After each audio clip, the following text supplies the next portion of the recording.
नमस्कार। श्रीमद् भागवत गीता अष्टम अध्याय अक्षर ब्रह्मयोग श्लोक 10। प्रयाण काले मनुषा अचलेन भक्ता युक्तो योगबलेन च ओइव भ्रुवो मध्ये प्राणम आवेश्य सम्मक्ष तम परम পুরুষমপৈতি দিব্যম।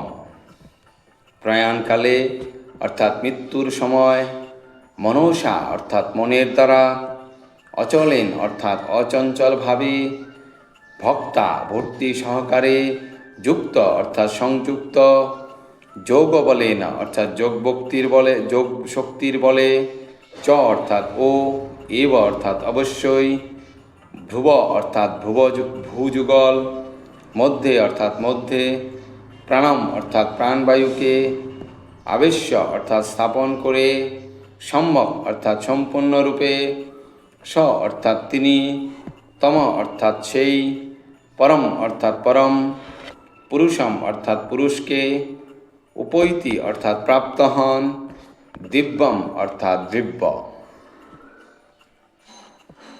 অনুবাদ: যিনি মৃত্যুর সময় অচঞ্চল চিত্তে ভক্তি সহকারে পূর্ণ যোগশক্তির বলে ভ্রুযুগলের মধ্যে প্রাণবায়ুকে স্থাপন করে পরমেশ্বর ভগবানকে স্মরণ করেন, তিনি অবশ্যই সেই দিব্য পরম পুরুষকে প্রাপ্ত হন।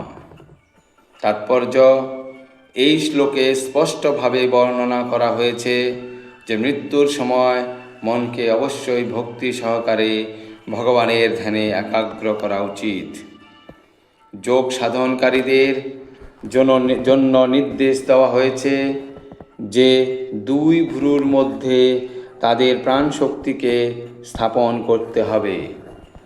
এখানে ষটচক্র যোগের মাধ্যমে ধ্যানের পরামর্শ দেওয়া হয়েছে। শুদ্ধ ভক্ত এই ধরনের যোগাভ্যাস করেন না, কিন্তু যেহেতু তিনি সর্বদাই কৃষ্ণ ভাবনায় মগ্ন থাকেন, তাই তিনি মৃত্যুর সময়ে পরমেশ্বর ভগবানের কৃপায় তাকে স্মরণ করতে পারেন। চতুর্দশ শ্লোকে সেই বিষয়ে ব্যাখ্যা করা হয়েছে।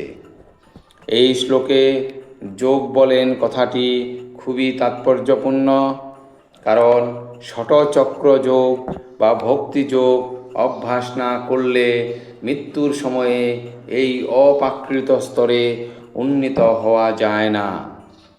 মৃত্যুর সময় হঠাৎ ভগবানকে স্মরণ করা যায় না। কোনো যোগের অনুশীলন, বিশেষ করে ভক্তিযোগ পদ্ধতির অনুশীলন অবশ্যই করতে হবে।